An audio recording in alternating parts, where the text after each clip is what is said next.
नमस्कार, यो AB news खबरको संकेत हो। तपाई अहिले एबी न्यूज एट 2 मा हुनुहुन्छ। म नयन सापकोटा। प्रारम्भमा मूल खबर। दल सम्बन्धी अध्यादेश खारेज गरेकोमा एमाले अध्यक्ष ओलीको आपत्ति। भन्छन् अध्यादेश एमाले फुटाउन ल्याएको पुष्टि भयो।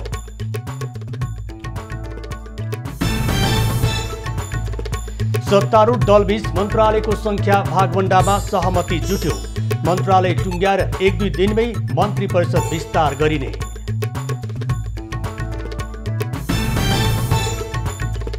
परराष्ट्र मन्त्रीद्वारा राष्ट्रसङ्घको 76औं महासभालाई सम्बोधन। कोरोनाबाट जनता सुरक्षित गराउनु नेपालको पहिलो प्राथमिकता भएको दक्षिण कोरियासँग वार्ताको तयारी भइरहेका बेला उत्तर कोरियाद्वारा फेरि मिसाइल परीक्षण। जापानको समुद्रमा मिसाइल खसेको दक्षिणको दाबी। र एनभीए महिला भलिबल च्याम्पियनसिपमा एपीएफको विजयी सुरुवात। ढोरपाटन स्पोर्ट्स क्लब सोझो सेटमा पराजित।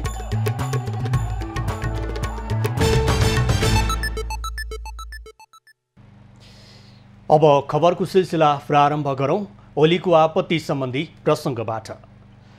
नेकपा एमालेका अध्यक्ष केपी ओलीले सरकारले नै असंवैधानिक, षड्यन्त्रपूर्ण र बदनीयतपूर्ण तरिकाले दल विभाजन सम्बन्धी अध्यादेश ल्याएको भन्दै आपत्ति जनाएका छन्।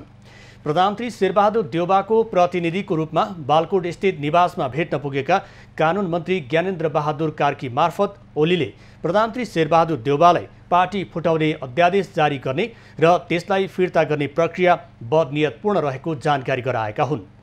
चलिरहेको संसद मध्यरातमा हठात बन्द गरेर बिहानै अध्यादेश ल्याउने काम प्रमुख प्रतिपक्षी दल विरुद्धको षड्यन्त्र र संविधान विपरीत भन्ने कुरामा नेकपा एमाले स्पष्ट रहेको समेत ओलीले कार्कीलाई बताएका छन्।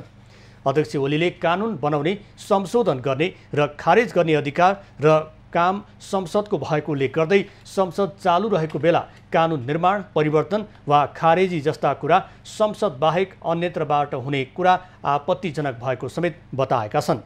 प्रधानमन्त्रीको प्रतिनिधिको रूपमा पुगेका मन्त्री कार्कीले सरकार प्रमुख प्रतिपक्षलाई समेत विश्वासमा लिएर काम गर्न इच्छुक रहेको भन्दै संसदमा रहेको अवरोध हटाउन आग्रह गरेका छन्। यसअघि पनि कार्कीले प्रधानमन्त्रीको प्रतिनिधिको रूपमा प्रतिपक्षी दलका अध्यक्ष केपी ओलीसँग पटक पटक भेट गरिसकेका छन्। प्रधानमन्त्री शेरबहादुर देउबाले मन्त्री परिषद विस्तारको तयारी थालेका छन्। राजनीतिक दल विभाजन सम्बन्धी अध्यादेश फिर्ता भएसँगै सरकारलाई पूर्णता दिने तयारी उनले थालेका हुन्। देउबाले सरकारमा जाने मन्त्रीहरूको नाम गठबन्धनमा आबद्ध दलसँग मागेका छन्।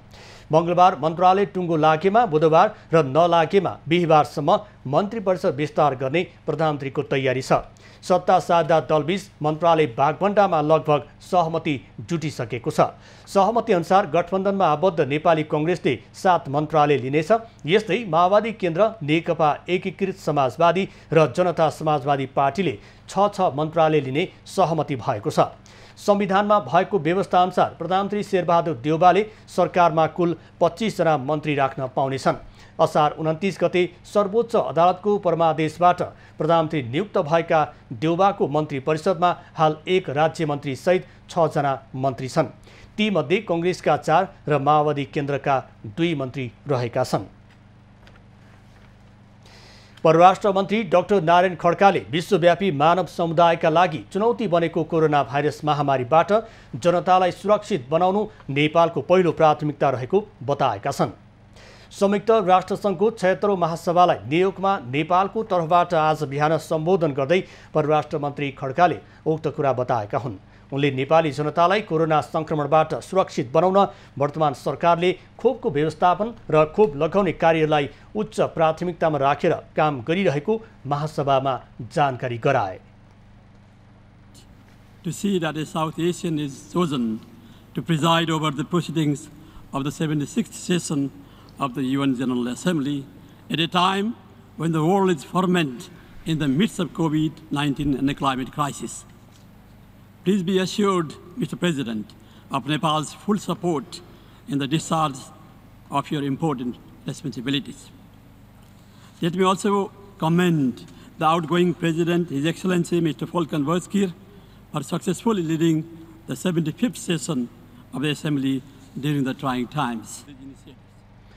सबै नेपाली जनतालाई आगामी 6 महिनाभित्र खोप लगाइसक्ने लक्ष्यका साथ नेपाल सरकारले कार्ययोजना अघि बढाएको पनि मन्त्री खड्काले बताए। कोरोना भाइरसको सङ्कट व्यवस्थापन र खोपको व्यापकताका लागि राष्ट्रसङ्घले देखाएको चासो र प्राथमिकताको परराष्ट्र मन्त्री खड्काले प्रशंसा गरेका छन्। विश्वका विभिन्न मुलुकको शान्ति स्थापना कार्यमा नेपालको योगदान रहेको पनि चर्चा गरे। आतंकवाद मानव अस्तित्वको शत्रु भएकोले गर्दै मन्त्री खड्काले नेपालले आतंकवादको विरोध गरिरहेको बताए। आणविक हात हतियारको हुडबाजीले विश्वको शान्ति र सहअस्तित्वमाथि प्रश्न खडा गर्ने भएकोले नेपाल त्यसको विपक्षमा रहेको मन्त्री खड्काले स्पष्ट पारे। अफगानिस्तान, लिबिया लगायत द्वन्द्वग्रस्त मुलुकको स्थायित्व आफ्नै आन्तरिक विषय भएकाले सोही अनुरूप आपसी समझदारीमा समाधान हुने विश्वास नेपालको रहेको खड्काले बताएका छन्। प्राकृतिक प्रकोप तथा जलवायु परिवर्तनको असर न्यूनीकरणमा नेपालले प्राथमिकता दिएको मन्त्री खड्काले जानकारी दिए। 10 बुँदे सहमति कार्यान्वयन गर्न गठन गरिएको नेकपा एमालेको कार्यदलको बैठक जारी छ। नेकपा एमाले उपाध्यक्ष भीम रावलको संयोजकत्वमा कार्यदलको बैठक ललितपुर स्थित तुलसीलाल स्मृति प्रतिष्ठानमा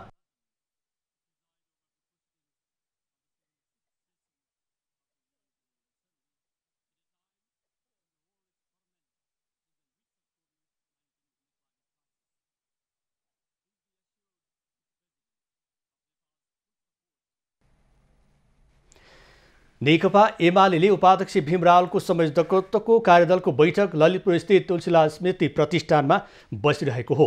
नेकपा एमालेको सोमबारको स्थायी कमिटी बैठकले कार्यदल गठन गरेको थियो। यसअघि गठन भएको कार्यदललाई नै 10 बुँदे सहमति कार्यान्वयन गर्ने जिम्मेवारी बैठकले दिएको हो। कार्यदलमा स्थायी कमिटी सदस्य शङ्कर पोखरेल थप भएका छन्। यसअघि कार्यदलमा महासचिव ईश्वर पोखरेल, उपमहासचिव द्वय घनश्याम भूषाल र विष्णु पौडेल, स्थायी कमिटी सदस्यहरू सुरेन्द्र पाण्डे, शङ्कर पोखरेल र लेखराज भट्ट सदस्य थिए।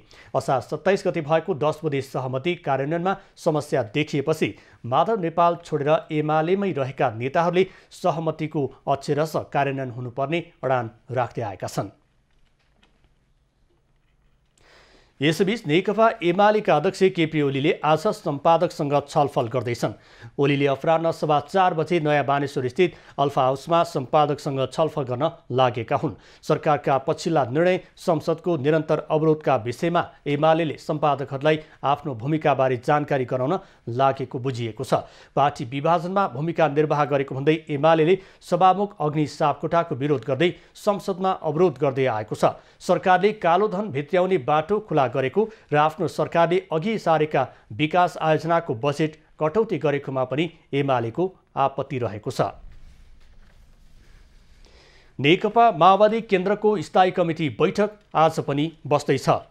राष्ट्रिय सम्मेलनको तयारीका विषयमा छलफल गर्न पार्टी अध्यक्ष पुष्पकमल दाहालले पार्टी कार्यालय पेरिस टाढामा बैठक बोलाएका हुन्। सोमबारको बैठकले महाधिवेशन केन्द्रित केही क्रियाकलापको कार्यतालिका हेरफेर गर्ने निर्णय गरेको थियो। माओवादी केन्द्रले सदस्यता नवीकरण गर्ने मितिलाई असोज मसान्तसम्म थप गरेको छ। वडा भेला कार्तिक 13 गते र स्थानीय तह स्तरीय भेला भने मङ्सिर 4 गतेका लागि तोकिएको छ। राष्ट्रिय सम्मेलन भने पुस 11 गतेदेखि 13 गतेसम्म गर्ने निर्णय भएको छ। लोकतान्त्रिक समाजवादी पार्टी लोकसभा प्रदेश 2 को संसदीय दलको नेतामा जितेन्द्र सोनल निर्वाचित भएका छन्।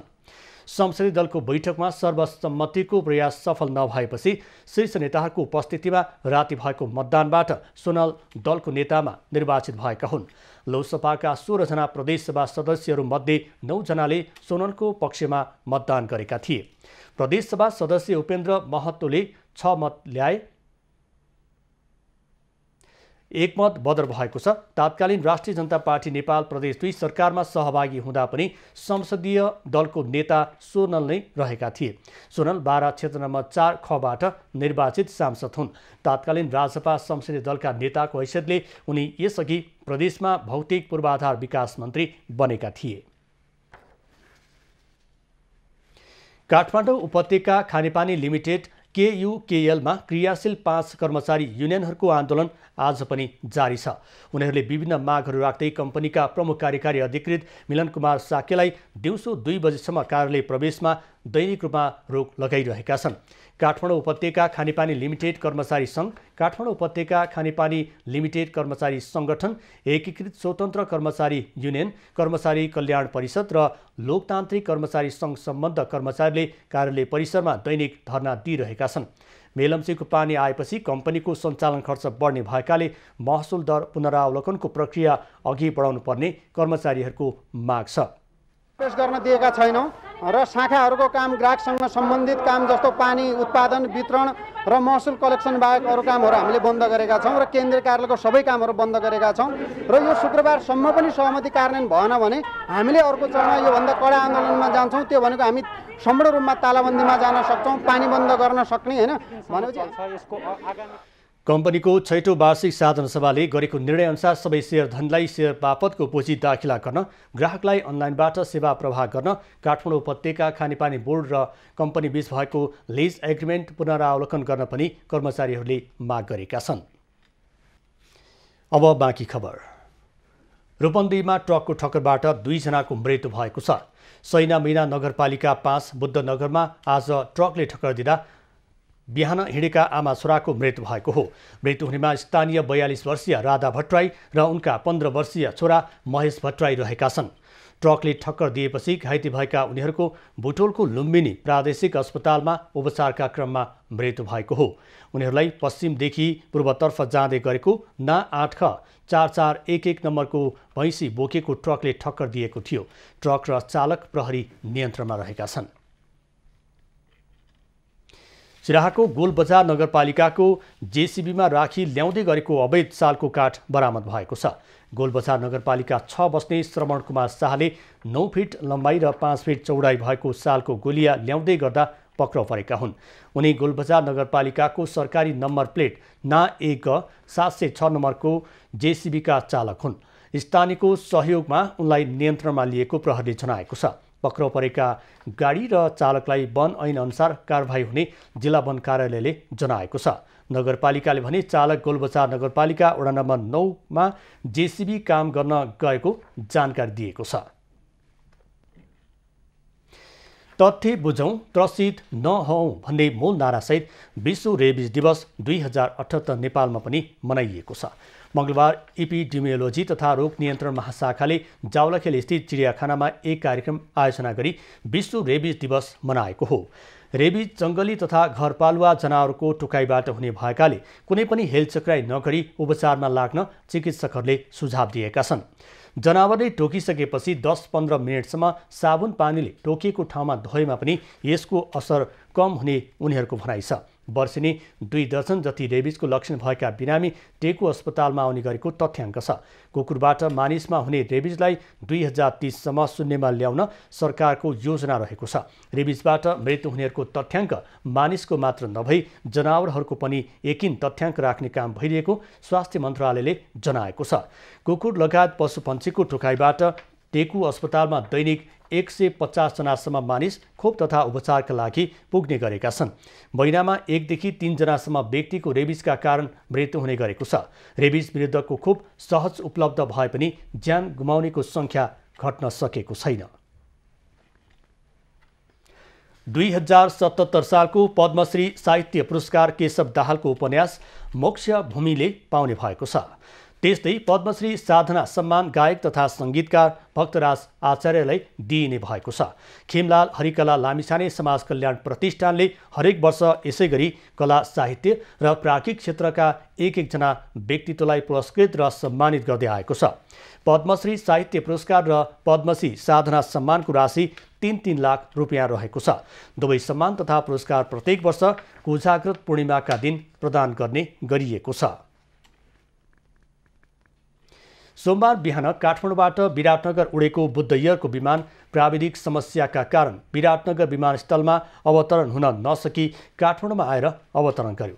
विमानको पाङ्ग्रा नखुल्दा झन्डै 10 पटकसम्म आकाशमै फन्को मार्नु परेको थियो। विमानमा सवार यात्रुहरूको अवस्था कस्तो थियो होला त? यो दृश्य हो सोमबार बिहान काठमाडौँबाट विराटनगर उडेको बुद्ध एयरको विमान प्राविधिक समस्याका कारण विराटनगर विमानस्थलमा ल्यान्ड हुन नसक्दा विमानमा सवार यात्रुको क्रन्द। ल्यान्डिङ गर्न सकेन त्यस बेलादेखि चाहिँ अनि अब आधा चाहिँ गइयो भन्ने मैले सोचेँ। बिहान विराटनगरका लागि उडेको विमान ल्यान्डिङ गियर नखुल्दा 2 घण्टासम्म आकाशमै फन्को मारिरहँदा विमानमा सवार यात्रुहरूको अवस्था कस्तो भयो होला यसै अनुमान लगाउन सकिन्छ। डरले आफू त नानीहरुसँग के होला कसो होला अब बाँचिदैन भनेर रुन थाल्यो। अच्छा बाहिर देख्यो नि झन् डर लाग्यो के भित्र त बरु त्यति अब अलिअलि थियो त बाहिर देखेपछि त हामीलाई त झन् धेरै भक्कानी। यात्राको सहज र सुविधा मानिने हवाई उडान कुनै पनि बेला जोखिम आउन सक्छ भन्ने उदाहरण बुद्ध एयरमा देखिएको प्राविधिक समस्याले चित्रण गरेको छ। उडिरहेको विमानभित्र सामान्य समस्या आउँदा पनि त्यसलाई निकै संवेदनशील मानिन्छ। एक पटक दुई पटक नभई पटक पटक ल्यान्ड गराउने प्रयास असफल भएपछि विमानमा सवार यात्रुहरू अत्तालिनु स्वाभाविक थियो। केही यात्रु रुन कराउन थालिसकेका थिए। विमान परिचारिकाहरूले उनीहरूलाई सम्झाउने प्रयास गरे पनि उनीहरू आफै आत्तिएका थिए।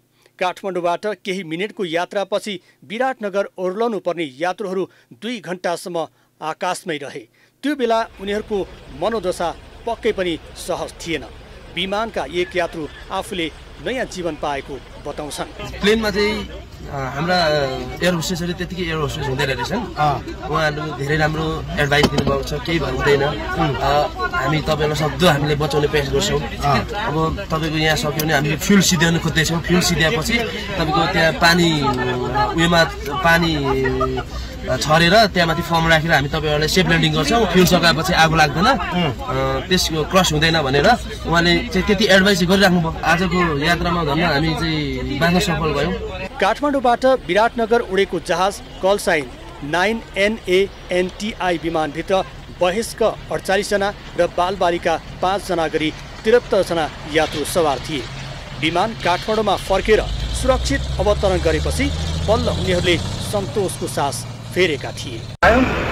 सबैजना हात जोडेर मात्र बसिरहेको थियो, कोही केही गरिरहेको थियो, बस हात जोडेर चाहिँ बसिरहेको थियो। जहाजमा ल्यान्डिङ गियरका लागि 2वटा इन्डिकेटर रहेको हुन्छ, प्राइमरी र सेकेन्डरी। प्राइमरी इन्डिकेटरमा सङ्केत नदेखिएको तर सेकेन्डरी इन्डिकेटरमा सबै ठिकठाक रहेको देखिएको थियो। यसरी सेकेन्डरी इन्डिकेटरमा बत्ती बलेको अवस्थामा पनि ल्यान्डिङ गियर खुलेकै मानिन्छ। सुरक्षामा शून्य सहनशीलताको सिद्धान्त अनुसार क्याप्टेनले जहाज तुरुन्तै काठमाडौँमा फर्काउने निर्णय लिएका थिए। काठमाडौँको आकाशमा आइसकेपछि क्याप्टेनले बुद्ध एयरको टेक्निकल टिमको रेडियो सम्पर्कमा ल्यान्डिङ गियर चेक जाँच गर्दा सही र झरेको जानकारी दिएको थियो। सम्भावित दुर्घटनाको खतराबाट विमानका क्याप्टेन एजी शेर्पाको कुशलताको प्रशंसा गरिएको छ। बुद्ध एयरले आजको घटनाको अनुसन्धान गर्ने बताएको छ।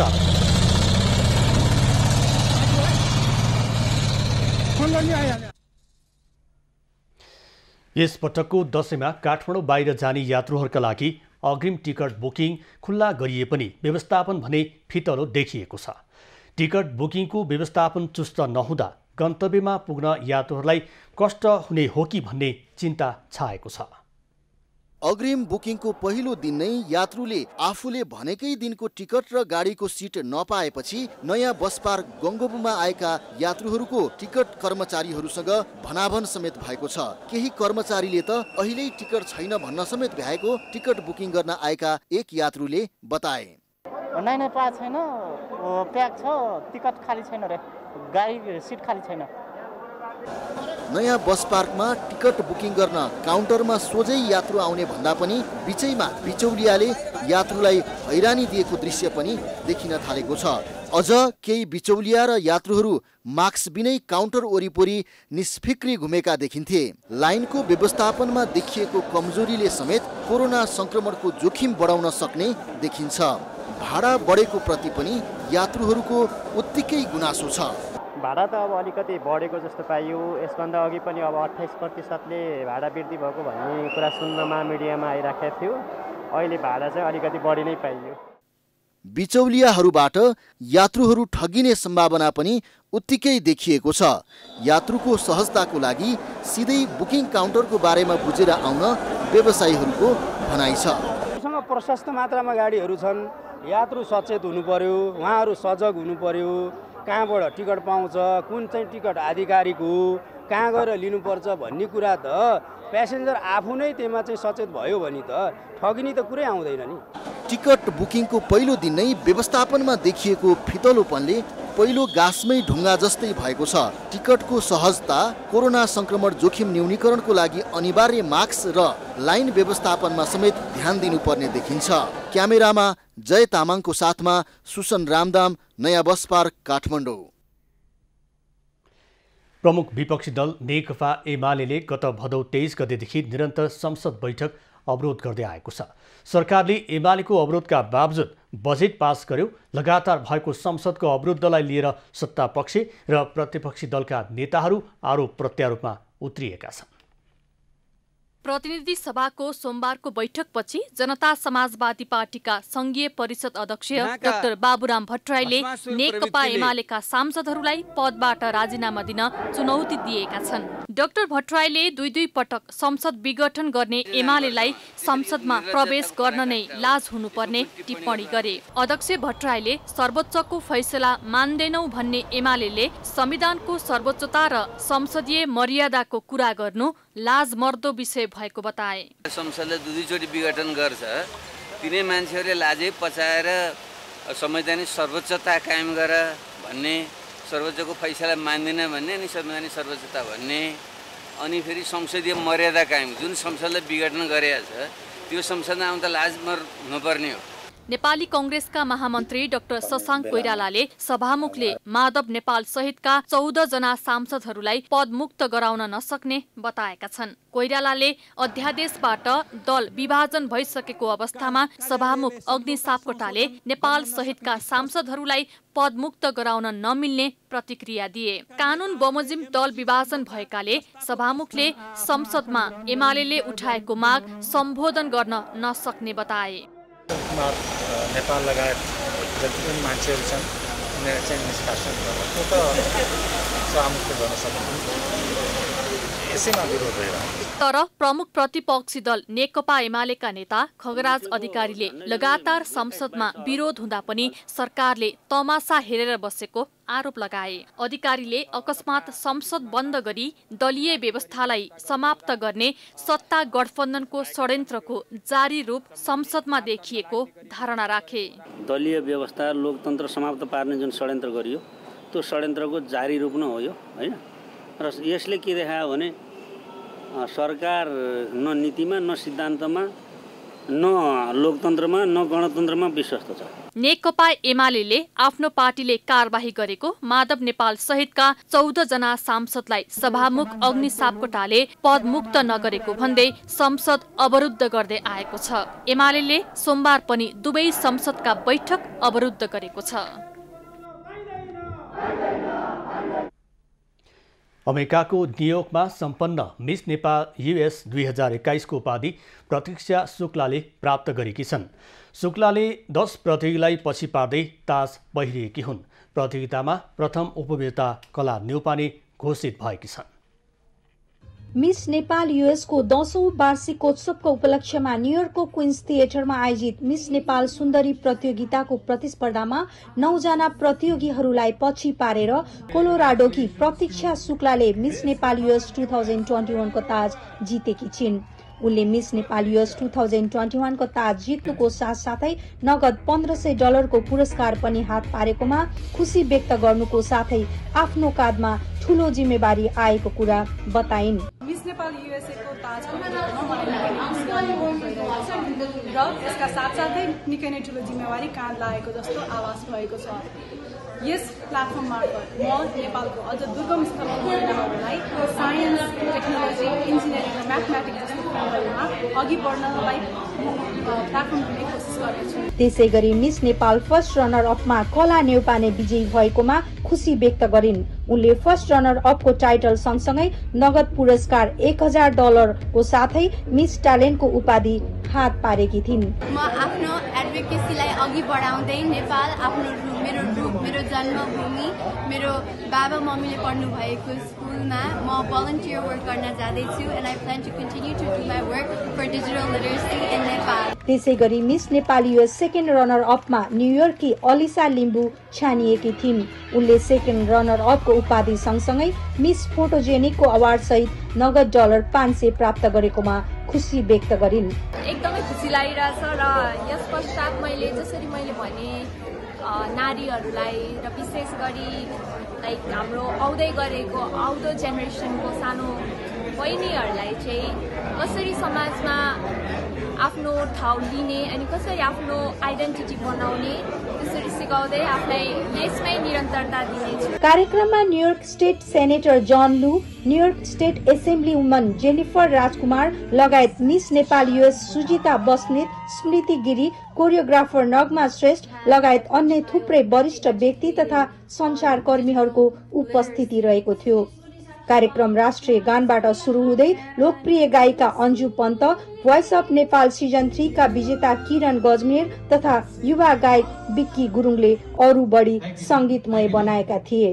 पछिल्लो समयमा न्युयोर्क राज्यबाट आधिकारिक मान्यता ट्रेडमार्क प्राप्त गर्न सफल यस्तो कार्यक्रमको आयोजनाले महिलाहरू अगाडि आएर आफ्नो समुदायको पक्षमा बोल्ने तथा नेतृत्व क्षमताको विकास गर्ने अवसर पाउने कुरा कार्यक्रमका संस्थापक अध्यक्ष अमित शाहले बताए।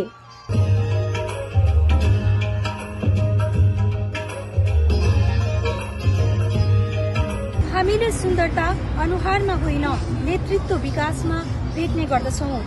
मिस नेपाल प्रतियोगिताको आयोजनाले महिलाहरूमा नेतृत्व क्षमताको विकासमा अझ टेवा पुग्न सकोस्। सम्पूर्ण विजयी टिमलाई हाम्रो यही शुभकामना। एब न्यूज खबरका लागि सुनिता शर्मा कोइराला, न्युयोर्क। बर्दियामा जंगली जनावरले दिन प्रतिदिन मानव बस्ती प्रवेश गरी क्षति पुर्याउने क्रम रोकिएको छैन। आइतबार राति एउटै खोरबाट जंगली जनावरले 23वटा खसी बाख्रा आक्रमण गरी मारेपछि स्थानीयमा त्रास बढेको छ। बर्दियाको गुलरिया नगरपालिका वडा नम्बर 5 स्थित सन्तोषी टोलका स्थानीय चन्द्रकान्त पौडेलले व्यावसायिक रूपमा पालेको 23वटा खसी बाख्रा एकै पटकमा जंगली जनावरले मारेको छ।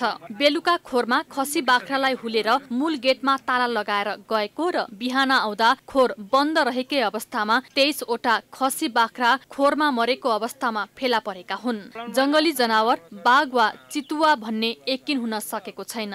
दशैंको मुखमा बिक्री गर्न लायक 3 लाख मूल्य बराबरको खसी बाख्रा जंगली जनावरले मारेको पीडितले बताएका छन्। जनावर खुल्न नसकेपछि आई मेरा लगभग 23वटा बाख्रामा एउटा बाख्रा बचेको छ र एउटा लगेको र 22वटा खोरमै मृत्यु अवस्थामा भेटिएको छ र त्यसको लगभग मेरो क्षति 2.5-3 लाख रुपैयाँको क्षति भएको छ। जंगली जनावरले अधिकांश खसी बाख्राको घाँटीमा आक्रमण गरी मारेको छ। सन्तोषी सामुदायिक वन किनारमा रहेको बस्तीमा पटक पटक चितुवा देखिने गरेको स्थानीयको भनाइ छ। यसअघि पनि त्यस क्षेत्रमा पटक पटक चितुवाले घरपालुवा कुकुर र बाख्रा मारेको स्थानीयले बताएका छन्। कुकुरहरू खाइरहेछ, घरपालुवा कुकुरहरू खायो, 2-3वटा कुरा बाख्रा पनि खाछ त्यहाँ होइन। मैले स्वयं राति 8-9 बजे दोकान पसल बन्द गरेर आउँदाखेरि म आफ्नै गेट अगाडि मैले कुकुर भेटाएको छु, बाघ भेटाएको छु। मेरो गेट अगाडि उभिएको छ पुरा, मेरो गेट अग्लो भएर मात्रै हो, नत्र मैले त प्रत्यक्ष देखेको पनि छु मैले त्यो। यति ठूलो परिमाणमा स्थानीयले पालेका घरपालुवा जनावरलाई नै खोरमै पुगेर जंगली जनावरले आक्रमण गरी मार्न थालेपछि स्थानीयहरू त्रसितको साथै आक्रोशित भएका छन्। स्थानीयले वडा कार्यालयलाई जंगली जनावरहरू चहल पहल हुने स्थानमा लाइटको व्यवस्था गर्न भने पनि बेवास्ता गरेको उनीहरूको भनाइ छ। बर्दियाबाट दुर्गा आचार्यको रिपोर्ट। नेपाली सेनाको फर्स्ट राइफल गण भोजपुरले गो ग्रीन कार्यक्रम अन्तर्गत 1 जवान 1 बिरुवा रोपणको अभियान सञ्चालन गरेको छ। वातावरण संरक्षणमा टेवा पुर्याउने उद्देश्यले नेपाली सेनाले अभियान सञ्चालन गरेको हो। सेनाको फर्स्ट राइफल गण भोजपुरले वातावरण संरक्षणमा योगदान गर्ने लक्ष्य साथ 1 जवान 1 बिरुवा रोपणको अभियान सञ्चालन गरेको छ। सेनाले भोजपुरको इनामे सामुदायिक वनमा वृक्षारोपण गरेर अभियानलाई निरन्तरता दिएको हो। यो अभियान अन्तर्गत जिल्लाभर 12,000 बिरुवा रोप्ने योजना रहेको नेपाली सेनाले जनाएको छ। एक नागरिक एक फलफुलको बिरुवा भन्ने प्रोग्राम छ। ती प्रोग्रामको आधारमा नेपाली सेनाले पनि एक जवान एक बिरुवा भन्ने प्रोग्रामलाई चाहिँ गो ग्रिन क्याम्पेनमा राष्ट्रिय रूपले सञ्चालन गरेको छ। ग्रो ग्रिन कार्यक्रम अभियानमा डिभिजन वन कार्यालयको सहयोगमा धुपी सल्ला, तेजपत्ता मसला, पैयुँ लगायतका बिरुवा सहयोग गरेको हो। रोपिएका बिरुवाहरू नेपाली सेना र स्थानीयहरूले संरक्षण गर्ने जनाइएको छ। मौसम परिवर्तनले वातावरणमा पार्ने प्रभावलाई सन्तुलन कायम राख्नको लागि पनि वृक्षारोपण आवश्यक रहेको स्थानीयको भनाइ छ। सुक्खाग्रस्त क्षेत्रलाई हरियाली बनाउने उद्देश्यले काम थालेको इमाने सामुदायिक वनले जनाएको छ। आफूले यसलाई चाहिँ मलाई एकदम फेरि संरक्षण गरेर हराभरा बनाउने मेरो उद्देश्य थियो हाम्रो टिमको। अहिले यसरी एउटा आर्मीहरू आएर हामीले यो आर्मीहरूलाई यहाँ एउटा चाहिँ तालिम स्पोट बनाउनको लागि हामीले सहयोग। वृक्षारोपण कार्यक्रममा सहभागीले नेपाली सेनाले थालनी गरेको यो अभियानको प्रशंसा गर्दै अभियानलाई सफल बनाउनको लागि सबैले आफ्नो ठाउँबाट लाग्नुपर्ने बताएका छन्। स्थानीय तहले सेनाले गरेको कामको प्रशंसा गर्दै यो अभियानमा साथ दिने जनाएको छ। रोपिएका बिरुवाहरूलाई हुर्काउनको लागि वन समितिलाई सक्रिय बनाएर सिंचाइको व्यवस्थामा सहयोग गर्ने ओडा कार्यालयको भनाइ छ। वन संरक्षणको लागि अब स्थानीय सरकार सञ्चालनमा वनको सुरक्षा व्यवस्थापन सम्पूर्ण हाम्रो क्षेत्राधिकारभित्रै पर्छ र मैले विभिन्न सामुदायिक वनका साथीहरूलाई बोलाएर तपाईँले वनको लागि चाहिँ अब जोगाउनलाई के गर्नुभएको छ, कसो गर्नुभएको छ, अब तपाईँलाई मैले केही साथ सहयोग गर्नुपर्छ भने तपाईँहरूसँग चाहिँ मसँग योजना पनि माग भनेर मैले भनिरहेको छु। सेनाले सुक्खाग्रस्त क्षेत्रमा बिरुवा रोपिदिएपछि स्थानीय उत्साहित भएका छन्। सो स्थान बढी सुक्खाग्रस्त क्षेत्र भएको सिंचाइका लागि भने समस्या रहेको स्थानीय बताउँछन्। भोजपुरबाट युवराज विष्टको रिपोर्ट। अब पालो एभिन्यूज एट स्पोर्ट्सको।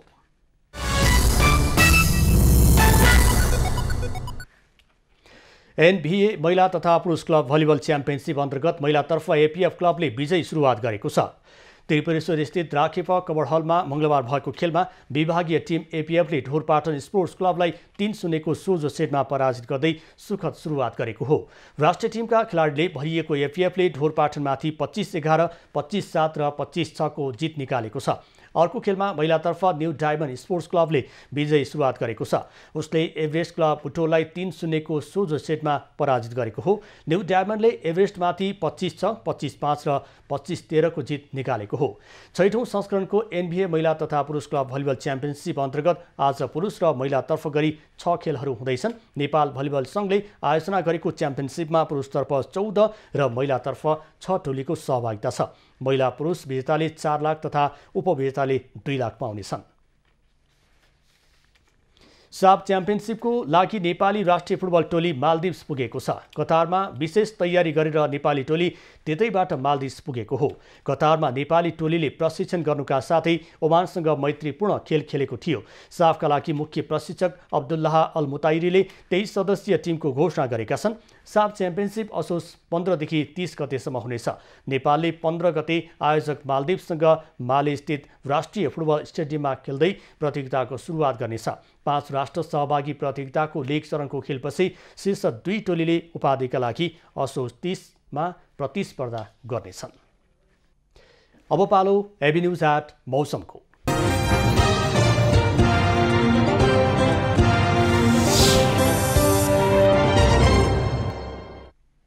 हाल देशभर आंशिकदेखि सामान्य बदली रही कर्णाली प्रदेश र सुदूरपश्चिम प्रदेशका 1-2 स्थानमा हल्का वर्षा भइरहेको छ। अपराह्नपछि देशभर आंशिकदेखि सामान्य बदली रही केही स्थानमा मेघगर्जन चट्याङसहित हल्कादेखि मध्यम वर्षाको सम्भावना रहेको जल तथा मौसम पूर्वानुमान महाशाखाले जनाएको छ। काठमाडौँ उपत्यकाको आजको अधिकतम तापक्रम 30 डिग्री सेल्सियस र न्यूनतम तापक्रम 18 डिग्री सेल्सियस बीच रहने अनुमान छ। आज सूर्योदय बिहान 5:56 भयो भने सूर्यास्त साँझ 5:53 हुनेछ। आज देशभरको मौसम कस्तो रहला त? हेरौँ देशका विभिन्न स्थानको अनुमानित मौसमी अवस्था।